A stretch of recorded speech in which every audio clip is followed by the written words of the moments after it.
Piensa en el siguiente escenario, un desierto silencioso, tan inmóvil que hasta el viento parece haberse rendido. Imagina a un hombre solo, cabalgando entre cactus y piedras agrietadas, con el sol ardiendo sobre su espalda.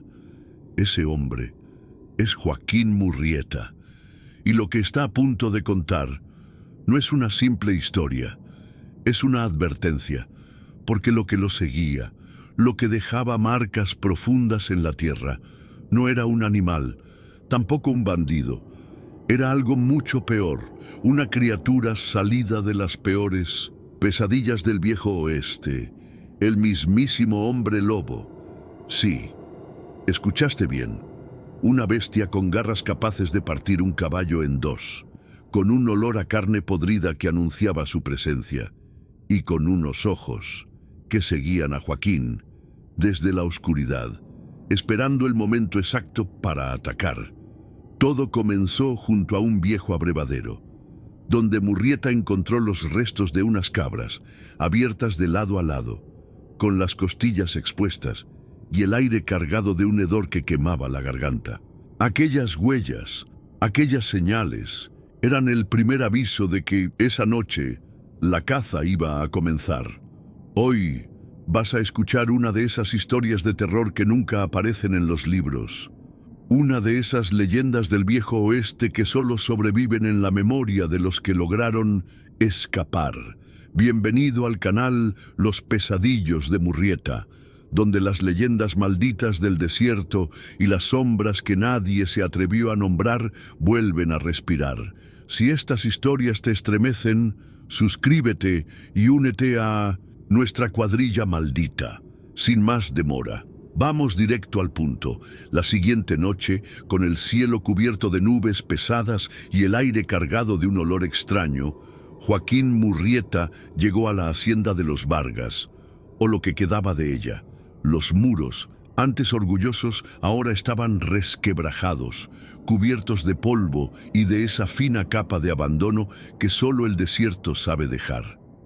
La madera de las puertas colgaba torcida, como si alguien o algo las hubiese golpeado desde dentro, con una fuerza que no parecía humana.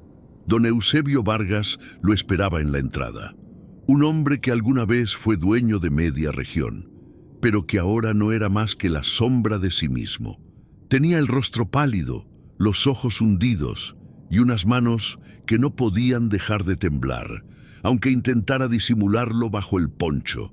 A su alrededor, un par de peones armados vigilaban los límites de la propiedad, pero no miraban hacia el camino, sino hacia el monte, como si aquello que temían no viniera por la puerta principal. Murrieta. La voz de don Eusebio sonó áspera, como si llevara días sin hablar. Me dijeron que usted caza cosas que otros prefieren ignorar.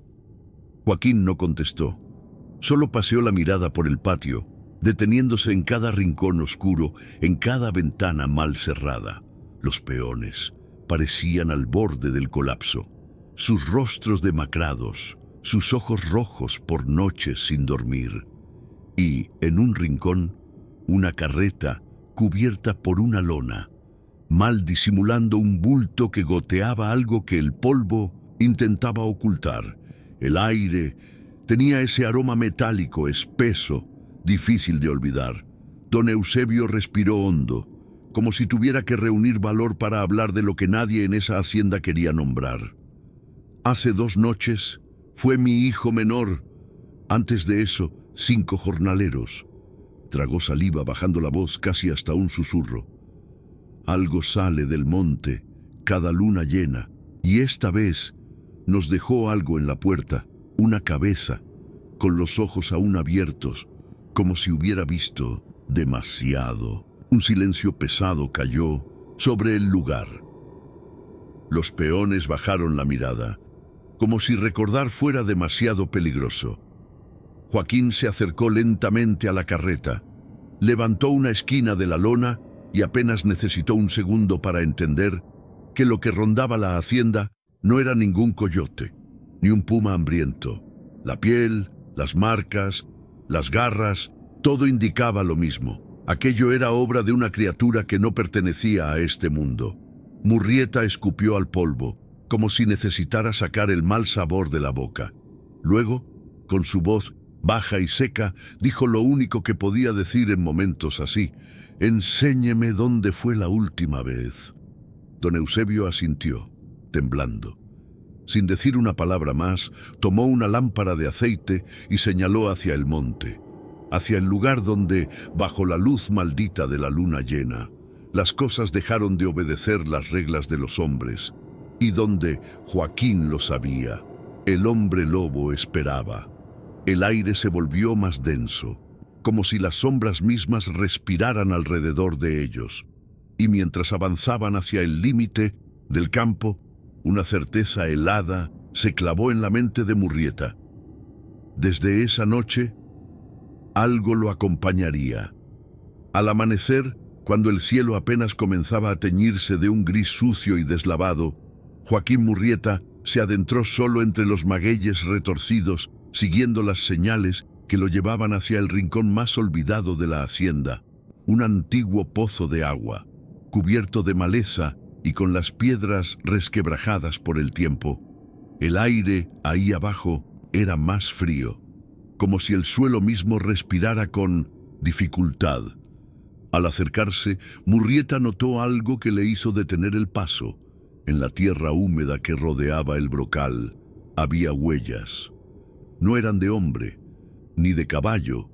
Eran marcas profundas, largas, con una forma que solo podía haber sido creada por algo que caminaba a cuatro patas, pero que cargaba un peso imposible. Pero no fue eso lo que lo hizo tensar la mandíbula. No, lo que realmente le heló la espalda fue el descubrimiento de una abertura lateral, una especie de túnel, como si alguien o algo hubiera excavado desde dentro de la tierra para salir. Las paredes de tierra estaban arañadas, como si uñas enormes hubieran rasgado cada centímetro para abrirse paso hacia la superficie. Joaquín se agachó, inspeccionando el borde de ese agujero, y ahí, colgando de un clavo oxidado y casi tragado por el barro, encontró un crucifijo.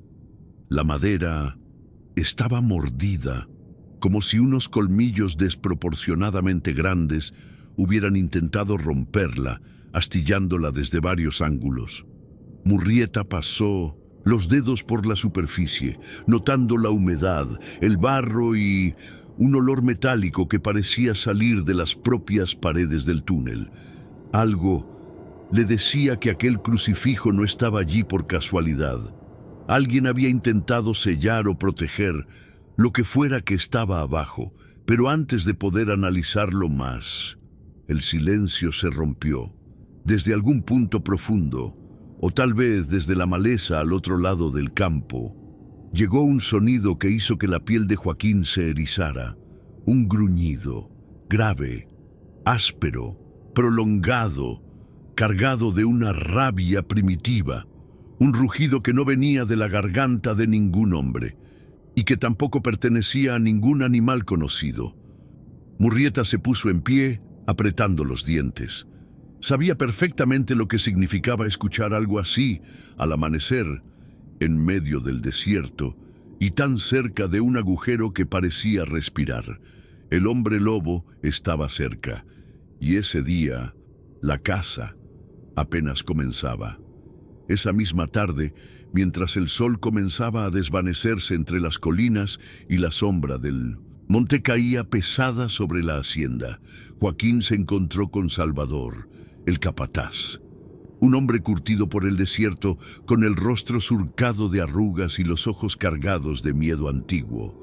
Su camisa estaba empapada de sudor, pero no era por el calor. Era por lo que estaba a punto de confesar. Buscó a Murrieta detrás del granero, lejos de oídos curiosos. Y cuando estuvo seguro de que nadie los escuchaba, se acercó, temblando, con un rosario apretado entre los dedos como si fuera lo único que lo mantenía de pie.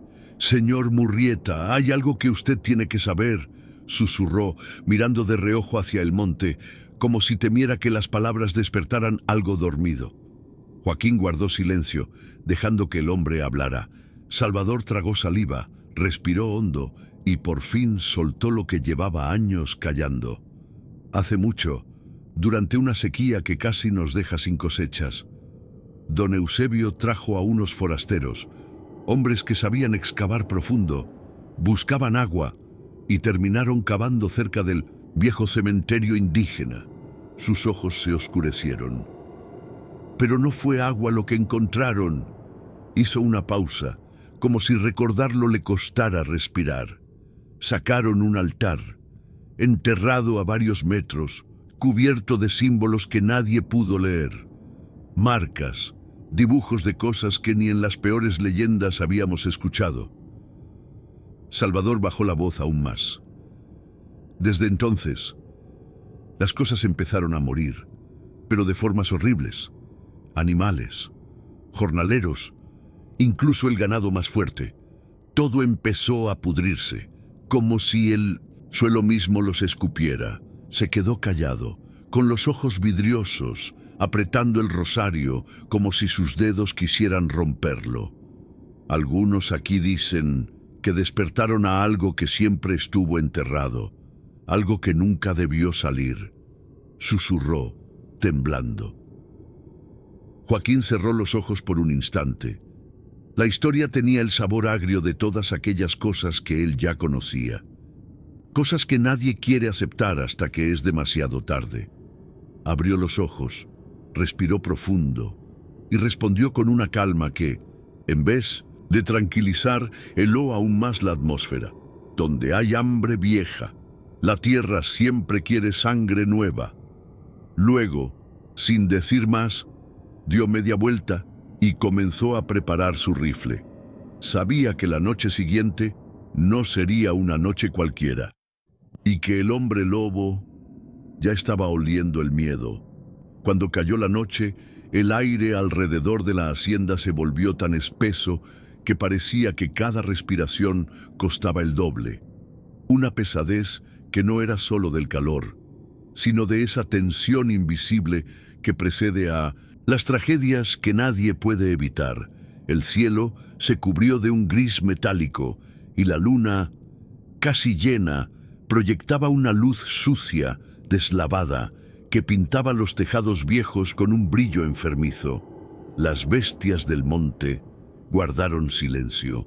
Ni un solo grillo, ni un coyote lejano, nada. Solo un vacío sonoro que calaba en los huesos. Los perros de la hacienda, esos que siempre ladraban a cualquier sombra, esa noche no ladraron, gimieron y se arrastraron bajo las carrozas, como si supieran que, si permanecían a la vista, no sobrevivirían. Joaquín Murrieta, con el rifle bien cargado y el machete asegurado a la cintura, se posicionó cerca del corral. Desde ahí tenía vista hacia el monte, hacia los límites del campo y hacia el viejo pozo. Su respiración era lenta, controlada, pero sus ojos no parpadeaban. No tuvo que esperar mucho.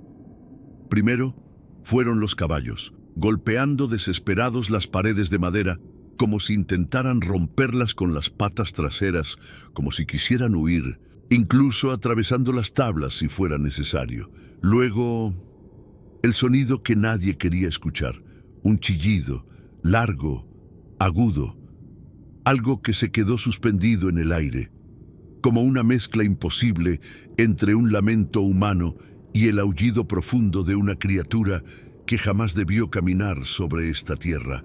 Joaquín apretó el gatillo, pero no disparó.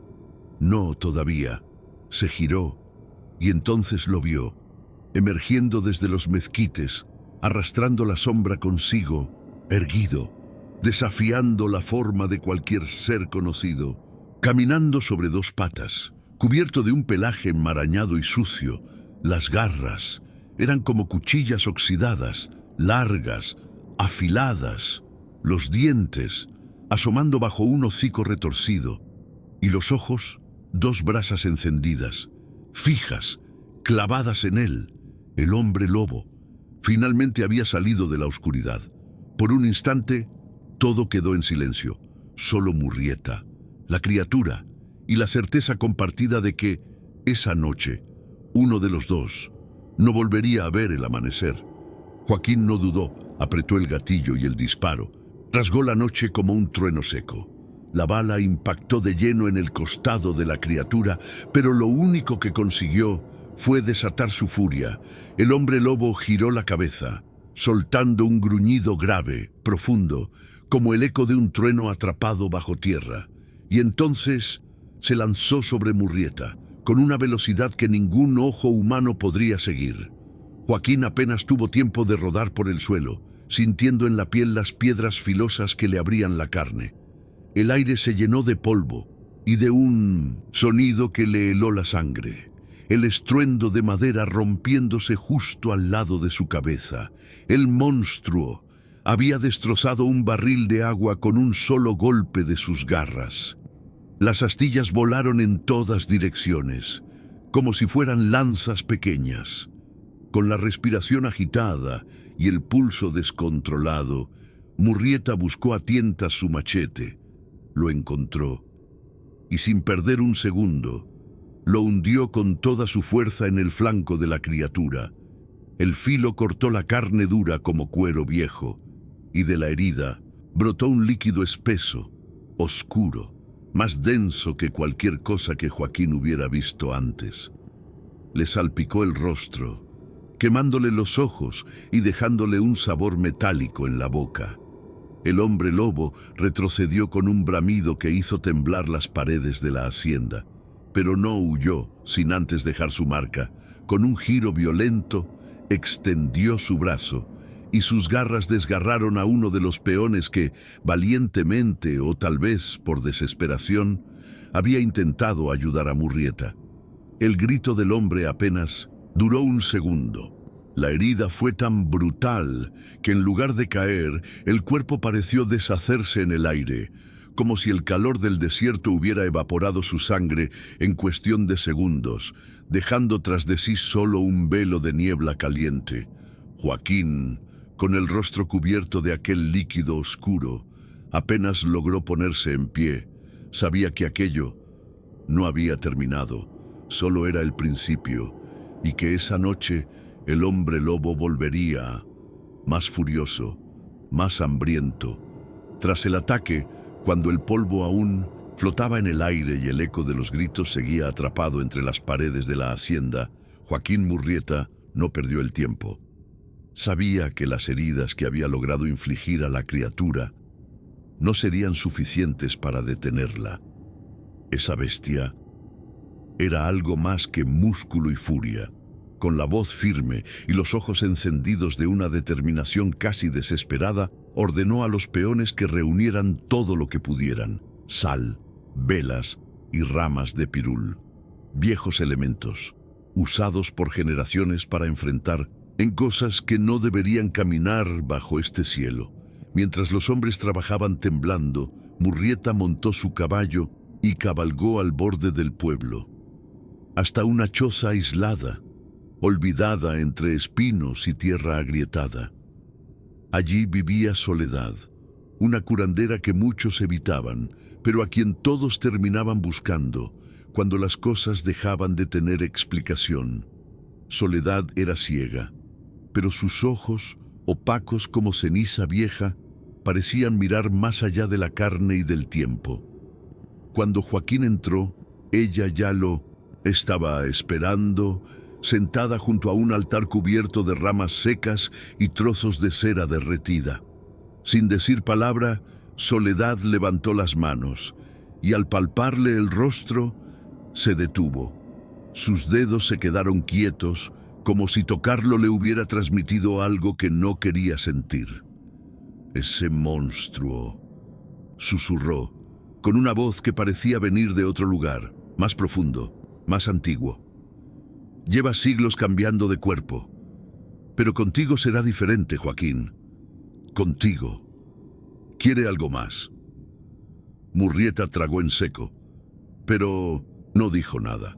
Soledad rebuscó entre unos cuencos y le entregó un pequeño puñado de tierra negra, húmeda, con un olor terroso que parecía recién arrancado de algún lugar donde la luz nunca llega. «Lleva esto contigo», dijo, «y escucha bien, no confíes en la luna. La luna solo está ahí para ver cómo sangras». Joaquín guardó la tierra, sin hacer preguntas. Sabía que en esas tierras había cosas que no necesitaban explicación, solo respeto y mucho cuidado. Al salir de la choza, el viento soplaba, más frío, y por un instante tuvo la sensación de que, desde algún rincón del desierto, el hombre lobo ya lo estaba observando otra vez. Esa noche, Joaquín y Salvador sabían que la espera no sería fácil, ni corta. La hacienda entera se transformó en un refugio improvisado, una trinchera levantada contra lo imposible. Guiados por las instrucciones de Soledad, organizaron un círculo de fuego alrededor de la propiedad. Cada rincón, cada grieta, fue cubierto con llamas bajas pero constantes. El aire se llenó del olor a madera quemada y a hojas de pirul crepitando, como si el humo mismo sirviera de advertencia para lo que estaba por venir. Las paredes de adobe fueron untadas con cal y sobre ellas trazaron símbolos indígenas, marcas torcidas, que parecían más antiguas que el propio desierto. Nadie entendía exactamente su significado, pero todos obedecieron. La desesperación no deja espacio para el escepticismo. Las armas, escasas y maltratadas, fueron cubiertas con sal gruesa. Las balas, frotadas una por una, como si eso fuera suficiente para detener a un monstruo. Cada cuchillo, cada filo, envuelto con ramas de pirul, por si acaso. En el centro del patio, Joaquín hizo algo que no le resultó fácil. Sacó de su bolsa una pequeña funda envuelta en tela vieja y de ahí extrajo un cuchillo de obsidiana, la última herencia de su padre, una reliquia que jamás había usado hasta ahora. Sin decir palabra, lo enterró en la tierra, justo en el corazón del círculo, como una ofrenda, o tal vez como un último intento de proteger lo poco que quedaba. La espera fue una tortura. El suelo bajo sus botas comenzó a vibrar, como si algo enorme se acercara desde las entrañas de la tierra. El viento trajo consigo un sonido lejano. Primero fueron los gritos de las cabras, esos chillidos cortos, afilados, pero luego algo más. Voces humanas, distorsionadas, como susurros arrastrados por la arena. Joaquín tragó saliva, tensando las manos alrededor del rifle, y entonces sucedió. Desde la línea donde terminaba la luz del fuego y comenzaba la verdadera oscuridad, el hombre lobo regresó. Pero no vino solo. A sus lados emergieron dos figuras más, deformes, retorcidas, cubiertas del mismo pelaje sucio y desordenado, con las mismas garras, la misma mirada encendida, pero con movimientos aún más erráticos, como si fueran sombras malformadas de una misma pesadilla. Joaquín apretó el gatillo, pero en el fondo ya sabía que esa noche la lucha sería mucho más que un simple enfrentamiento. Sería una cacería al borde de lo humano y de lo imposible. El enfrentamiento fue una pesadilla hecha real. No hubo estrategia, ni espacio para el miedo. Solo instinto, furia y la desesperación de quien sabe que cualquier segundo puede ser el último. Joaquín luchó como un animal acorralado. Cada movimiento era una mezcla de dolor y rabia. El machete en sus manos se convirtió en una extensión de su cuerpo, cortando, golpeando, atravesando carne y hueso, mientras las criaturas menores lo rodeaban, buscando cualquier descuido, cualquier flaqueza. Salvador, el fiel capataz, no tuvo la misma suerte. Trató de cubrirle la espalda, pero una de esas bestias deformes lo alcanzó. En un solo salto, la criatura lo atravesó con sus garras, arrojándolo contra los toneles de agua. Su cuerpo quedó inmóvil, como si la vida se hubiera desvanecido en cuestión de segundos. Dentro de la casa, don Eusebio, escondido en su despacho, creyendo que las paredes lo protegerían, fue el siguiente, la criatura principal, el verdadero hombre lobo. Lo encontró. La puerta no fue obstáculo. Con una fuerza descomunal, la arrancó de cuajo, y entre gritos ahogados, arrastró a Eusebio por el suelo, dejando tras de sí un rastro de polvo y restos que nadie quiso describir. Joaquín, cubierto de heridas, con la ropa rasgada y la respiración entrecortada. Sabía que tenía que acabar con esto. Ahí, y en ese momento, ya no había margen para huir, ni para esperar el amanecer. Con las manos ensangrentadas y el cuchillo de obsidiana en su poder, se lanzó directamente contra la criatura, cara a cara. El choque fue brutal, garras contra acero, aullidos que rompían el aire. El peso de la bestia lo derribó, pero en medio de la caída, Joaquín encontró la fuerza suficiente para hundir el cuchillo justo debajo del cuello del monstruo. La hoja atravesó músculo, tendones y algo más profundo, algo que parecía retorcerse como si estuviera vivo. El hombre lobo soltó un aullido que heló el aire. Su cuerpo convulsionó, giró sobre sí mismo y en un último espasmo se arrastró de vuelta hacia el monte, dejando un sendero de líquido oscuro, espeso, que parecía manchar incluso la luz de la luna. Joaquín, de rodillas, con la vista nublada, solo pudo quedarse ahí, mirando cómo la criatura desaparecía entre las sombras. Y en ese instante, entendió que aquella noche, aunque hubiera sobrevivido, algo dentro de él también se había roto. Antes de abandonar la hacienda, con el cuerpo cubierto de vendajes improvisados y la mirada más oscura que nunca, Joaquín Murrieta hizo lo que muchos habrían evitado a toda costa. Regresó a la cabaña de soledad. La curandera lo esperaba en la puerta, inmóvil, como si supiera exactamente en qué estado volvería.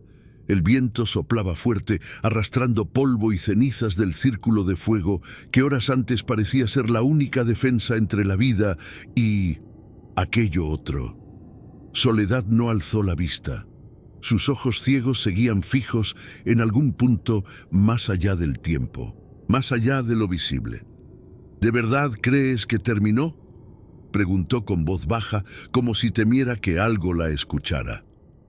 Solo has despertado algo más profundo, algo que llevaba demasiado tiempo esperando. Joaquín no respondió. Solo ajustó las correas de su caballo, lanzando una última mirada al horizonte. El aire tenía ese olor extraño, mezcla de tierra húmeda y peligro latente. Sabía que lo que había enfrentado era apenas la primera capa de una oscuridad mucho mayor. Montó y comenzó a alejarse, pero antes de perderse entre los magueyes torcidos, una última advertencia llegó a sus oídos. No confíes en el silencio, Murrieta. A veces, es ahí donde mejor se esconden los monstruos. La frase quedó flotando, igual que el eco que, minutos después, volvió a escucharse desde las colinas. Un aullido, largo, profundo, distorsionado por la distancia, pero tan real que le erizó la piel. Nadie quiso hablar de lo que ocurrió esa noche en la hacienda de los Vargas. Los peones que sobrevivieron abandonaron el lugar antes del siguiente amanecer. Las puertas quedaron abiertas y las velas encendidas, como si todos supieran que lo peor aún no había terminado. Algunos dicen que si caminas cerca de ese campo y prestas suficiente atención, todavía puedes ver las marcas en la tierra, huellas demasiado grandes, demasiado hondas, y que si te detienes, si guardas silencio, Aún puedes escuchar la respiración pesada de algo que nunca se fue. Otros aseguran que hay noches en que el reflejo de dos ojos encendidos aparece entre los mezquites, observando, esperando, como si la cacería aún estuviera en curso. Y aunque esta vez el hombre lobo se haya arrastrado de regreso al monte, todos saben lo mismo. Ese tipo de criaturas nunca desaparecen del todo. ¿Conocías esta historia? ¿Qué habrías hecho tú si hubieras estado ahí? ¿Qué otros secretos malditos del desierto crees que deberían ser contados? Si esta historia te dejó pensando, no dejes que se pierda en el silencio del polvo. Suscríbete al canal y activa las notificaciones para escuchar más pesadillas que el viento no logró enterrar. Gracias por quedarte hasta el final. Pero recuerda, hay historias que nunca debieron ser contadas. Nos vemos en el próximo relato, si es que aún estás aquí.